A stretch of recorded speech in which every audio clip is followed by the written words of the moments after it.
Assalamualaikum warahmatullahi wabarakatuh. Halo umat Islam seantero, salam berbahagia dimanapun Anda berada. Ternyata sampai saat ini kita masih dipertemukan oleh Allah Subhanahu wa Ta'ala pada bulan suci Ramadan, bulan yang penuh berkah, bulan yang penuh ampunan, dan bulan yang diistimewakan oleh Allah. Marilah kita gunakan seefektif mungkin, semanfaat mungkin bulan Ramadan ini agar kita tidak gagal dalam melaksanakan ibadah di bulan suci Ramadan ini. Tentunya hadirin, tentunya dengan cara memperbanyak amal soleh kita, memperbanyak amal kebajikan kita, memperbanyak ibadah-ibadah kita.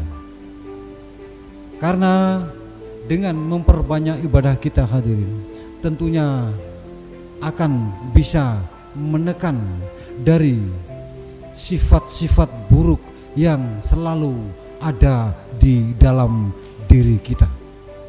Dan sifat-sifat buruk itu diantaranya adalah hadirin, emosional kita, ambisius kita, egois kita, ketamakan kita akan ditekan habis oleh kebajikan-kebajikan kita selama di bulan Ramadan ini.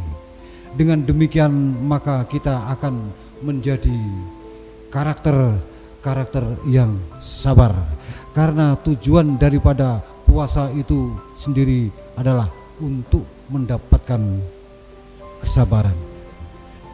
Dan untuk mendapatkan kesabaran ini tidak serta-merta kita sholat, kita berpuasa lantas kemudian mendapatkan kesabaran.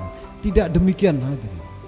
Harus ada upaya di dalam diri kita untuk mendapatkan kesabaran itu sendiri, untuk menggapai kesabaran itu sendiri. Karena jika tidak ada upaya dan tidak ada kesadaran, maka bisa jadi puasa kita nanti akan hanya mendapatkan lapar dan dahaga. Saya ingin mengemukakan suatu kisah yang dialami oleh salah satu sahabat dari baginda Rasul hadirin, yang bernama Abu Bakar As-Siddiq. Abu Bakar As-Siddiq di saat Rasulullah wafat, saat itu Abu Bakar As-Siddiq pernah memberi pernyataan kepada sahabat-sahabat lain, dan pernyataannya itu sedikit nyombong.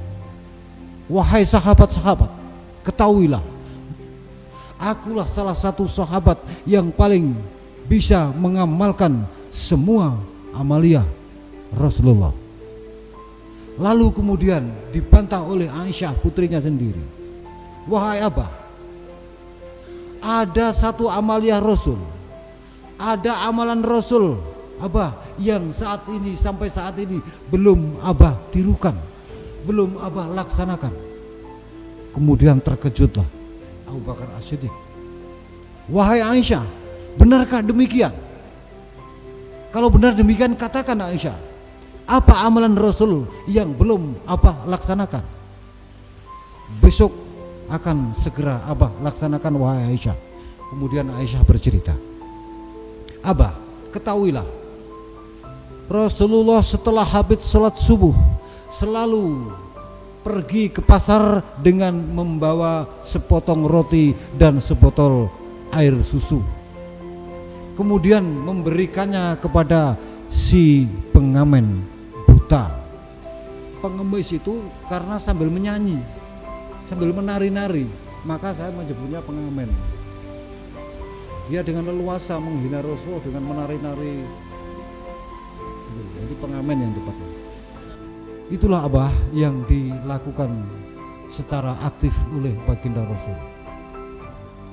Oke Aisyah, Abah segera melaksanakan besok hari. Lalu benar hadirin, Setelah keesokan harinya sahabat sholat subuh, Abu Bakar As-Siddiq pun membawa roti dan sebotol air susu, kemudian mencari si pengamen buta itu. Dan setelah bertemu, langsung saja Abu Bakar As-Siddiq memberikan sepotong roti itu, kemudian memberikan air susunya.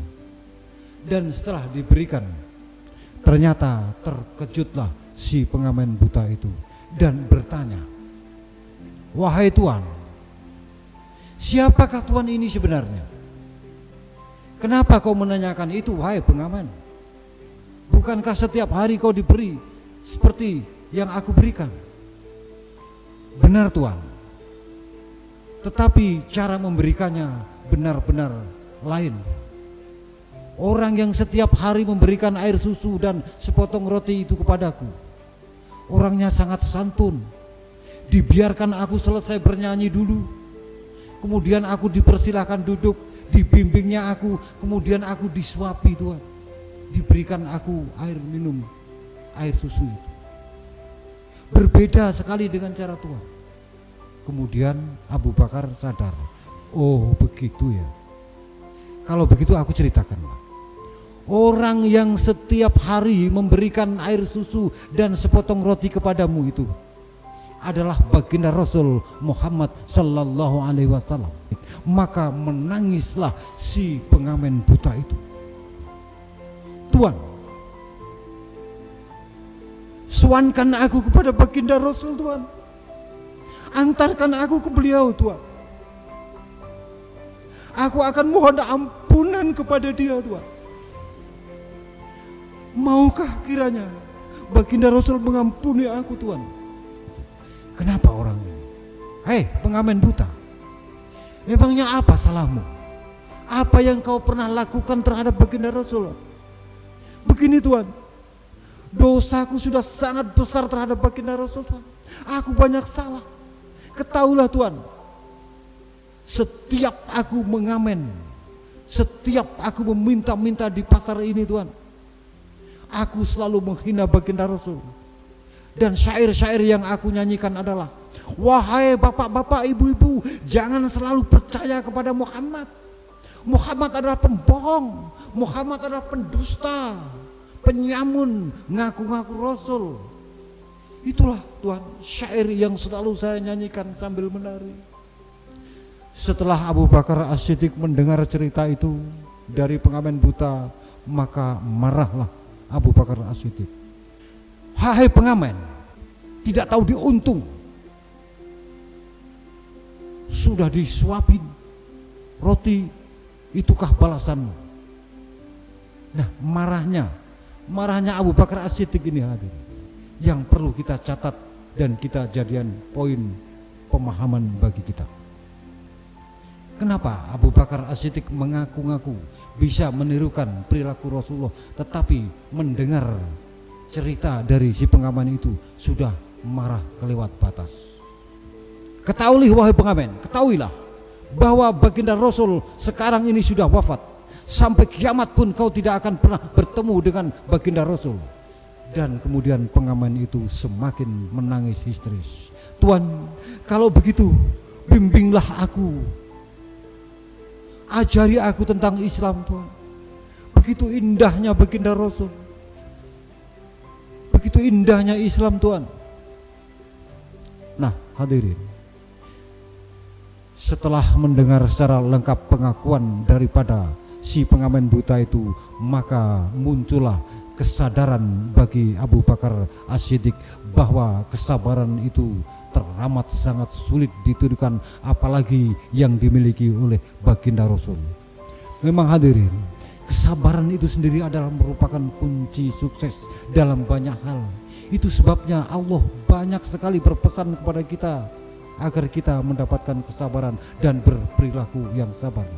Contohnya hadirin satu ayat, ya ayyuhalladzina amanusbiru wasobiru warobitu wattaqullaha la'allakum tuflihun. Hai orang-orang yang beriman, bersabarlah, kuatkan kesabaranmu dan bertakwalah kepada Allah agar engkau tergolong orang-orang yang beruntung. Hadirin, sementara ini yang dapat saya sampaikan, semoga bermanfaat bagi kita, amin ya robbal alamin. Wassalamualaikum warahmatullahi wabarakatuh.